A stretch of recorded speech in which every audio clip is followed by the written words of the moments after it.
Suma teológica. Parte prinnen dindo ae. Cuestión 85. Efectos del pecado.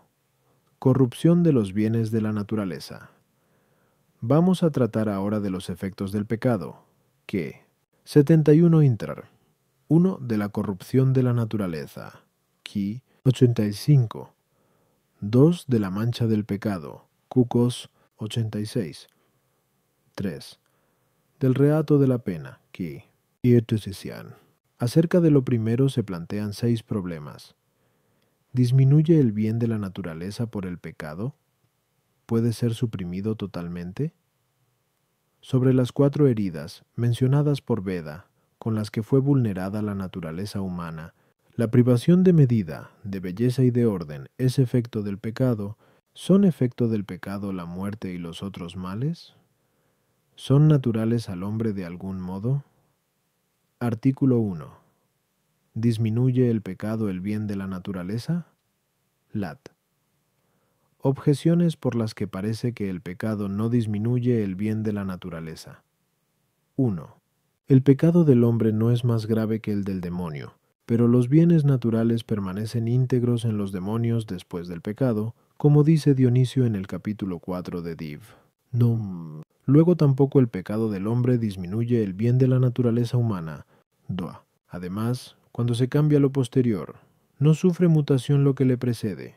Cambiados los accidentes, permanece la misma sustancia. Ahora bien, la naturaleza preexiste antes que la acción voluntaria. Luego, producido el desorden por el pecado acerca de la acción voluntaria, no por ello se cambia la naturaleza, de modo que el bien de la misma disminuya. 3. El pecado es un acto, y la disminución, una pasión, mas ningún agente, por el hecho mismo de actuar, es objeto de pasión, aunque puede ocurrir que actúe por un lado y sea pasivo por otro. Luego el que peca no disminuye el bien de su naturaleza por el pecado. Ningún accidente obra sobre su sujeto, ya que lo que es sujeto de pasión es un ser en potencia, mas lo que es sujeto de un accidente ya es un ser en acto según dicho accidente. Ahora bien, el pecado está en el bien de la naturaleza como un accidente en su sujeto. Luego el pecado no disminuye el bien de la naturaleza, pues hacer disminuir es un cierto obrar. Contra esto está lo que se dice en los 10:30.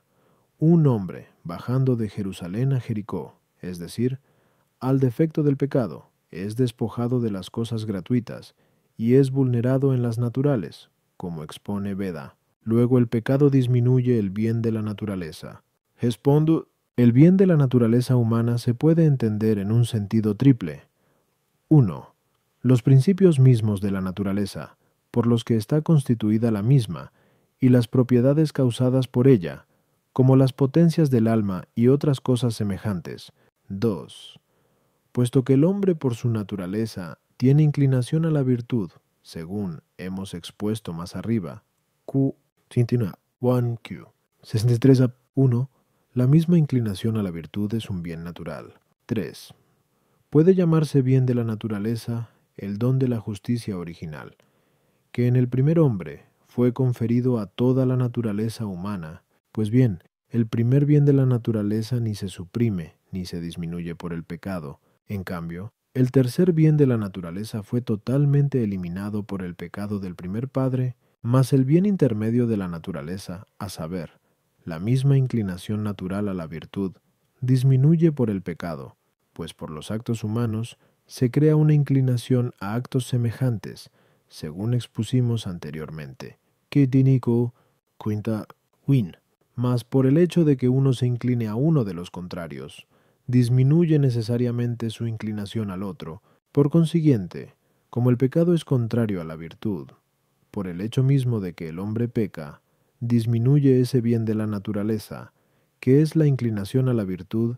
A las objeciones 1. Dionisio habla del bien primero de la naturaleza, que es ser, vivir y entender, como es claro para el que vea sus palabras. Tú, aunque la naturaleza sea anterior a la acción voluntaria, sin embargo, tiene inclinación a cierta acción voluntaria. Por consiguiente, la naturaleza misma en sí no cambia por la variación de la acción voluntaria, pero cambia la inclinación en cuanto se ordena a un término 3. La acción voluntaria procede de diversas potencias, de las cuales una es activa y otra pasiva, y por esto acontece que por las acciones voluntarias se produce o se le quita algo al hombre que obra así, como hemos dicho anteriormente. Qui 51. 2. Tratando de la génesis de los hábitos.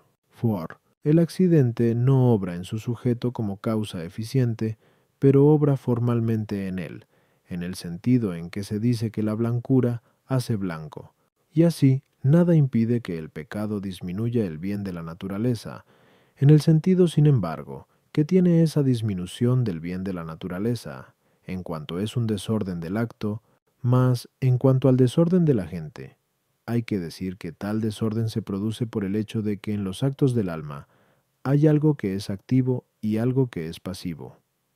Así lo sensible mueve el apetito sensitivo, y el apetito sensitivo inclina la razón y la voluntad, como hemos dicho anteriormente, Q 177, Amto 1 y 2. Y el resultado de esto es el desorden. No son ciertamente de modo que el accidente obre sobre su sujeto, sino porque el objeto obra en la potencia, y una potencia obra en otra, y la desordena. Artículo 2.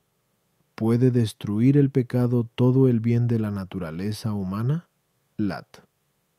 Objeciones por las que parece que el pecado puede destruir todo el bien de la naturaleza humana.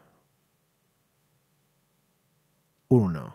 El bien de la naturaleza humana es finito, ya que ella misma es finita, mas cualquier cosa finita se consume totalmente con una sustracción continua. Luego, como el bien de la naturaleza puede disminuirse continuamente por el pecado, parece que alguna vez pueda consumirse totalmente Además, la razón de aquellas cosas que son de naturaleza idéntica vale igualmente para el todo y para las partes, como se ve por el aire, el agua y la carne, y todos aquellos cuerpos de partes semejantes, mas el bien de la naturaleza es totalmente uniforme. Sí, pues, se puede perder una parte por el pecado. Parece que también puede perderse el todo por el mismo tri. El bien de la naturaleza que disminuye por el pecado es la disposición para la virtud, pero en algunos tal disposición es totalmente eliminada por el pecado, como es claro por los condenados, que no pueden rehacerse para la virtud, así como tampoco el ciego para ver. Luego el pecado puede eliminar totalmente el bien de la naturaleza.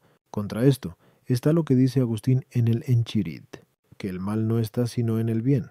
Pero el mal de la culpa no puede estar en el bien de la virtud o de la gracia, porque le es contrario. Luego tiene que estar en el bien de la naturaleza, por consiguiente no lo elimina totalmente.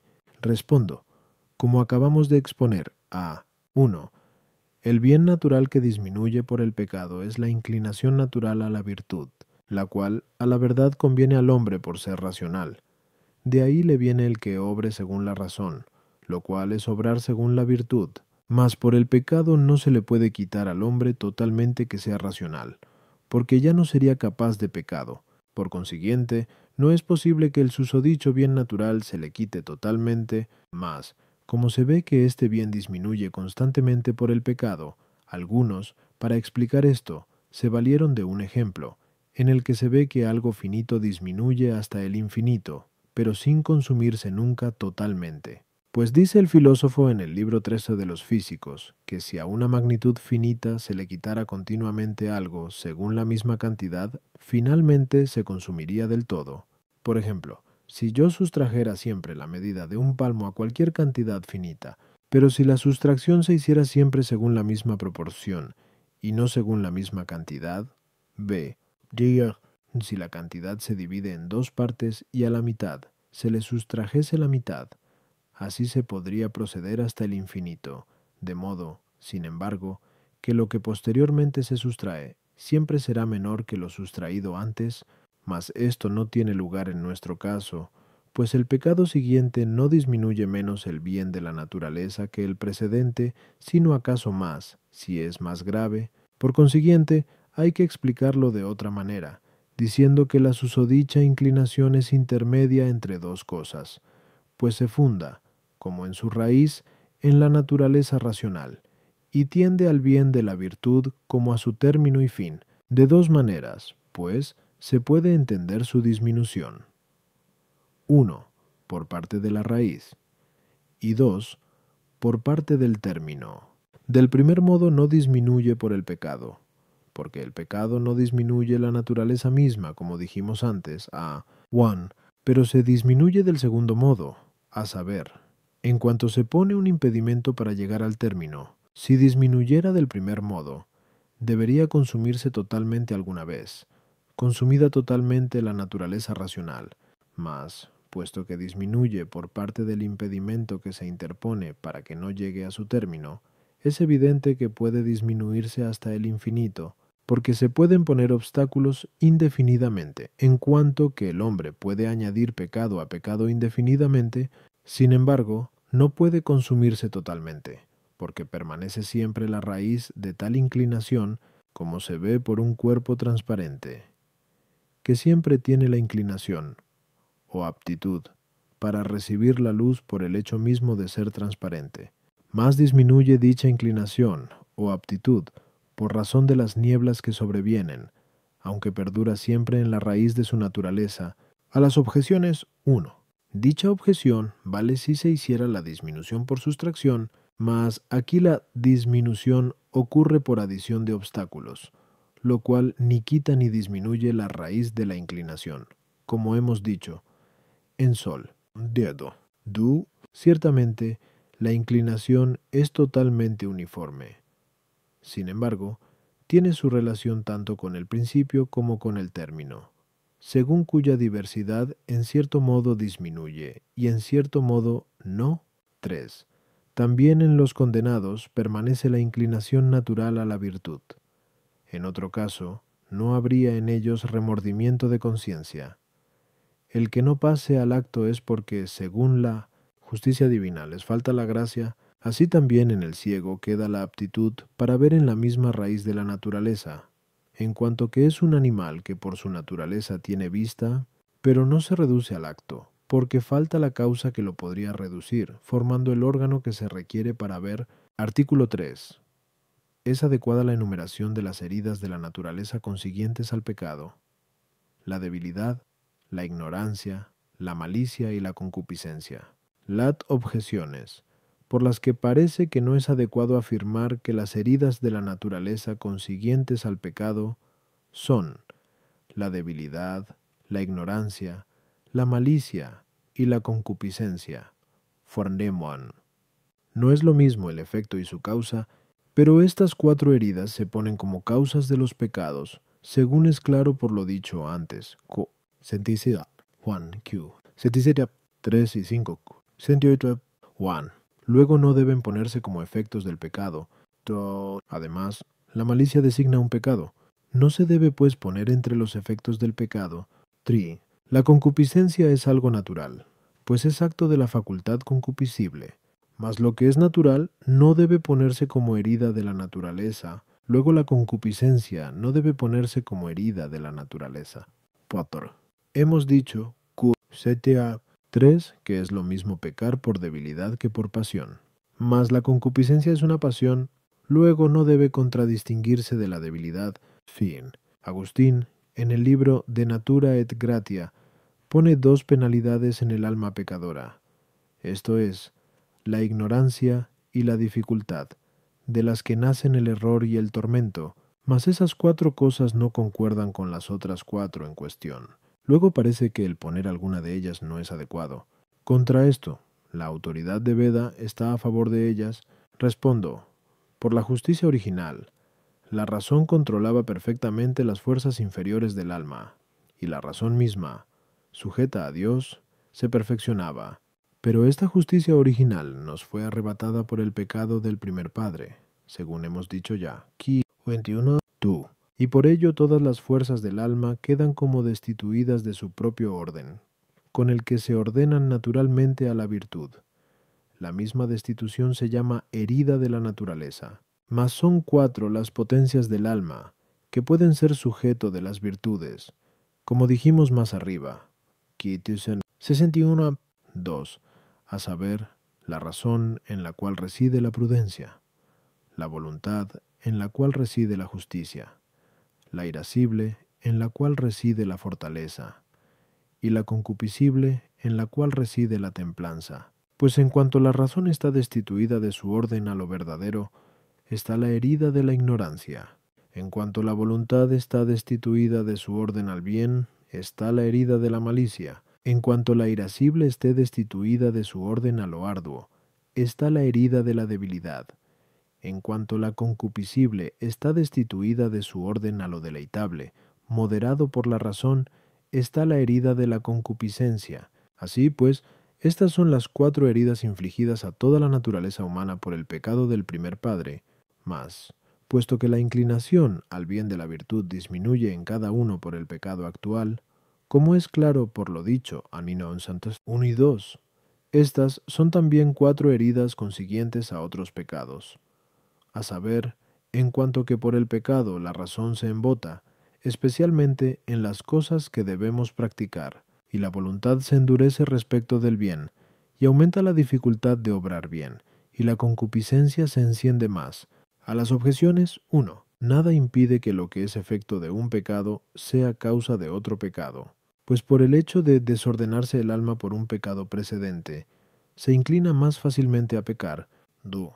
El término malicia no se toma aquí como un pecado, sino como propensión de la voluntad al mal, según lo que se dice en Gen 8:21. Inclinados al mal están los sentidos del hombre desde su adolescencia. 3.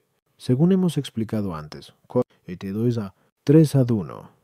La concupiscencia, en tanto, es natural al hombre en cuanto está subordinada a la razón, mas el que traspase los límites de la razón es contra la naturaleza del hombre. 4. Toda pasión se puede llamar debilidad en cuanto debilita la fuerza del alma y obstaculiza a la razón, pero Veda toma debilidad en sentido estricto, como opuesta a la fortaleza, que pertenece a la irascible. Sí, la dificultad del libro de Agustín, que se aduce, incluye estas 3 cosas pertenecientes a las potencias apetitivas, a saber, la malicia, la debilidad y la concupiscencia, pues por estas 3 cosas ocurre que uno no tienda fácilmente al bien, mas el error y el sufrimiento son heridas consecuentes, pues uno sufre porque se siente débil para lograr aquello que desea. Artículo 4. ¿Son efectos del pecado la privación de medida, belleza y orden? Lat. Objeciones por las que parece que la privación de medida, belleza y orden no son efecto del pecado.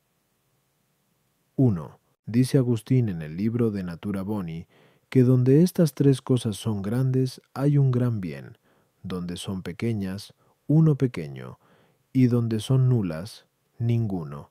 Mas el pecado no anula el bien de la naturaleza, luego no despoja de la medida, la belleza y el orden, todo. Además, ninguna cosa es causa de sí misma, pero el pecado mismo es privación de medida, belleza y orden, como dice Agustín en el libro de Natura Boni. Luego la privación de medida, belleza y orden no es efecto del pecado. 3. Los diversos pecados tienen diversos efectos, mas a la medida, la belleza y el orden, siendo cosas diversas, parece que les deben corresponder privaciones diversas, luego son eliminados por pecados diversos. No es, pues, efecto de cada uno de los pecados la privación de medida, belleza y orden. Contra esto está el hecho de que el pecado está en el alma como la enfermedad en el cuerpo, según aquello del Salmo 6:3. Ten piedad de mí, Señor, porque estoy enfermo. Mas la enfermedad priva de la medida, la belleza y el orden del mismo cuerpo, luego el pecado priva de la medida, la belleza y el orden del alma. Respondo. Como expusimos en la primera parte, Ki 5. La medida, la belleza y el orden son propiedades que acompañan a cada ser creado en cuanto tal, y aún a todo ser, pues todo ser y bien es considerado, como tal, por una forma que le confiere su hermosura, y la forma de cada una de las cosas, cualquiera que sea, sustancial o accidental, es según una medida. De ahí que en el libro Hecho de los Metafísicas se diga que las formas de las cosas son como los números. Por ello tienen un cierto modo de ser correspondiente a su medida, y por su forma, en fin, cada cosa se ordena a otra. Así pues, según los diversos grados de bienes, hay grados diversos de medida, belleza y orden. Por consiguiente, hay un bien perteneciente a la esencia misma de la naturaleza, que tiene su medida, belleza y orden, y de él no despoja ni le disminuye el pecado. Hay también un bien de la inclinación natural, que igualmente tiene su medida, belleza y orden. Este lo aminora el pecado, como hemos dicho, a 1 y 2, pero no queda eliminado totalmente.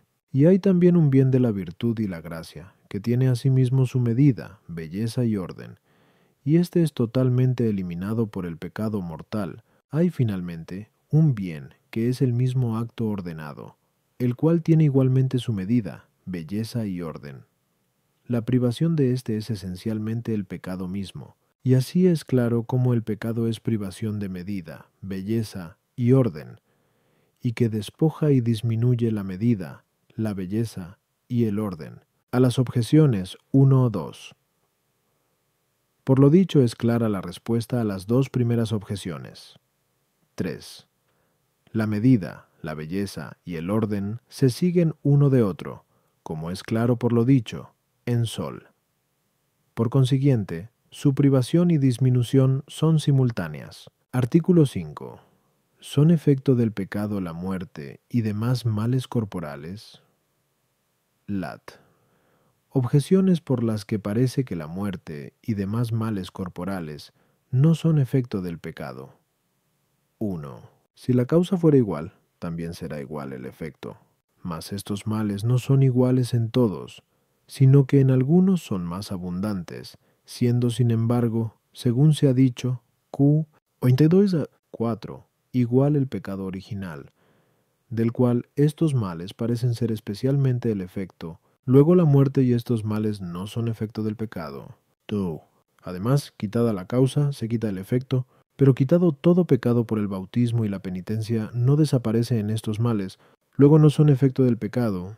3. El pecado actual tiene más razón de culpa que el original, mas el pecado actual no cambia la naturaleza del cuerpo, sujetándola a algún mal.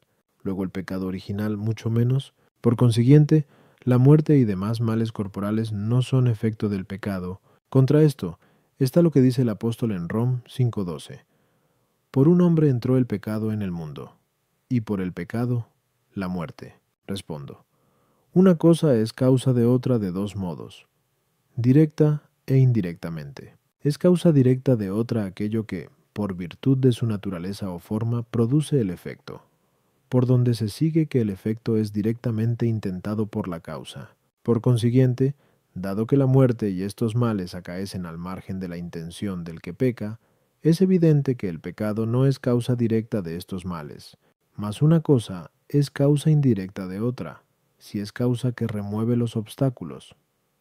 Así se dice en el libro Ópito de los físicos que quien retira una columna indirectamente remueve la piedra superpuesta a la misma, y de este modo el pecado del primer padre es la causa de la muerte y de todos los males de la naturaleza humana, en cuanto que por el pecado del primer padre nos fue arrebatada la justicia original, por la que se mantenían bajo el control de la razón, sin desorden alguno, no sólo las facultades inferiores del alma, sino también el cuerpo entero se mantenía bajo el control del alma sin ningún fallo, como hemos expuesto en la primera parte. Quis 97:1. Por esto, sustraída esta justicia original por el pecado del primer padre, así como fue vulnerada la naturaleza humana en cuanto al alma por el desorden de sus potencias, según dijimos más arriba, a mí no es un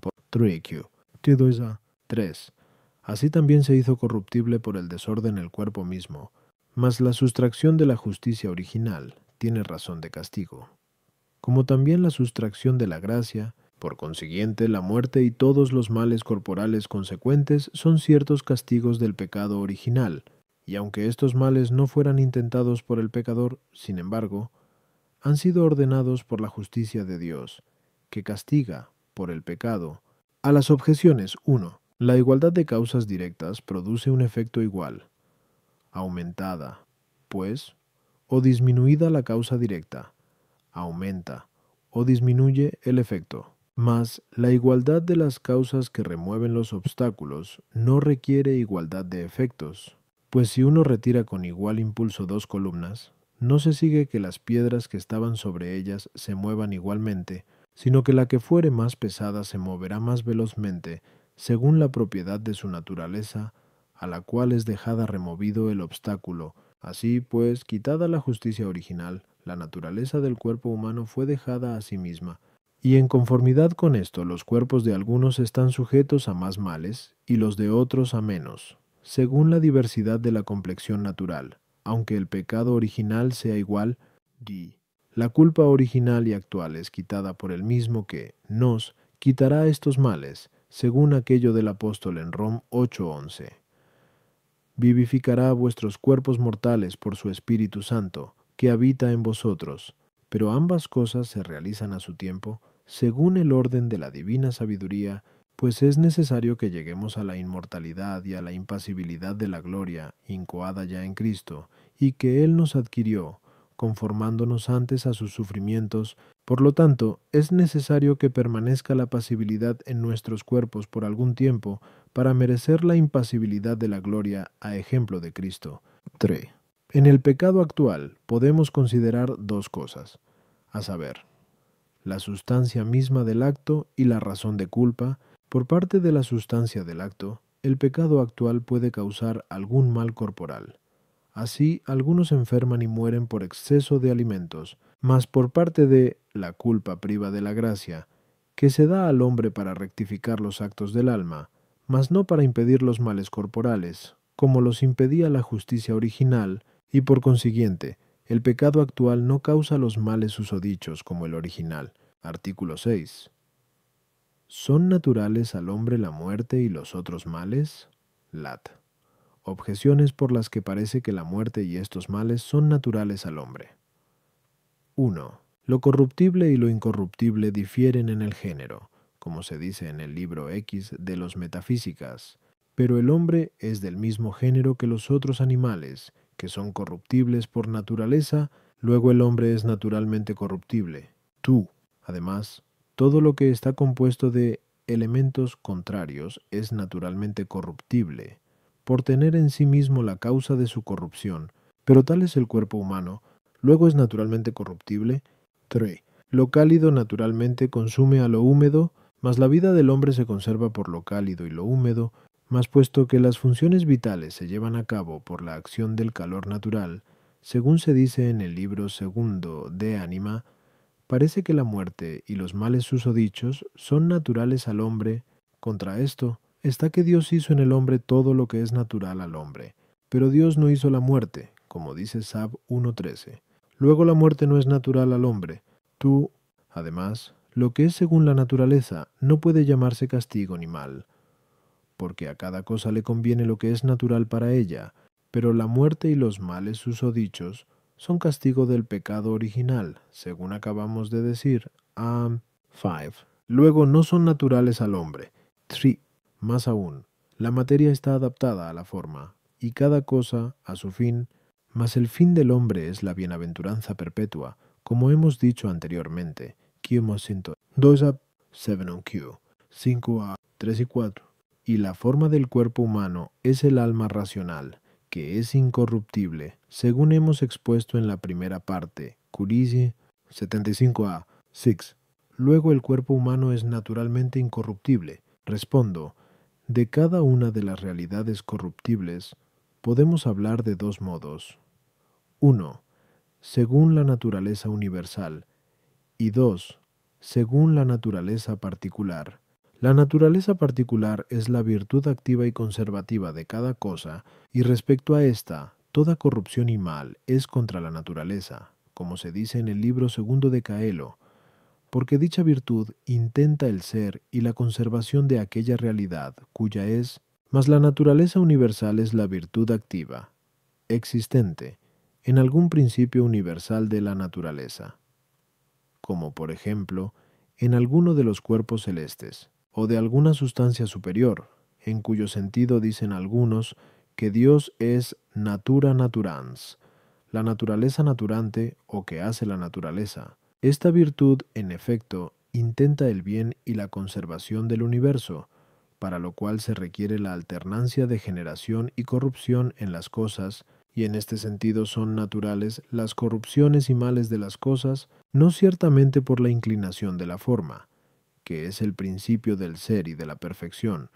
sino según la inclinación de la materia, que se le asigna proporcionalmente a tal forma, según la distribución del agente universal, y aunque toda forma pretenda el ser perpetuo en cuanto puede, sin embargo, ninguna forma de la realidad corruptible puede lograr su perpetuidad, exceptuada el alma racional, porque ésta no está sujeta del todo a la materia corporal, como otras formas, sino que antes, por el contrario, tiene su propia acción inmaterial, según expusimos en la primera parte, Kimonostu 75.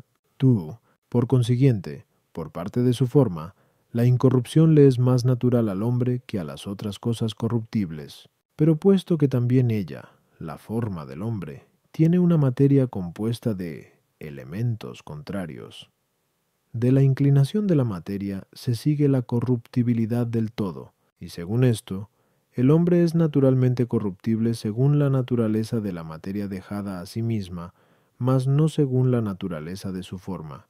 Las tres primeras razones u objeciones del artículo arguyen por parte de la materia, y las otras tres del sed contra o en cambio por parte de la forma. De ahí que para su resolución haya que tener en cuenta que la forma del hombre, que es el alma racional, según su incorruptibilidad, está adaptada a su fin, que es la bienaventuranza perpetua, mas el cuerpo humano, que es corruptible considerada su naturaleza, en cierto modo, está adaptado a su forma y en cierto modo no. En una materia dada, se puede atender a una doble condición, una elegida por el agente, y otra que no es elegida por el agente, sino que es según la condición natural de la materia. Así, el artesano, para hacer un cuchillo, elige una materia dura y flexible, que pueda aguzarse, a fin de que sea apta para cortar. Según esta condición, el hierro es la materia apta para el cuchillo, pero el hecho de que el hierro sea rompible y contraiga herrumbre, se sigue de la disposición natural del hierro, y no lo elige el artesano herrero,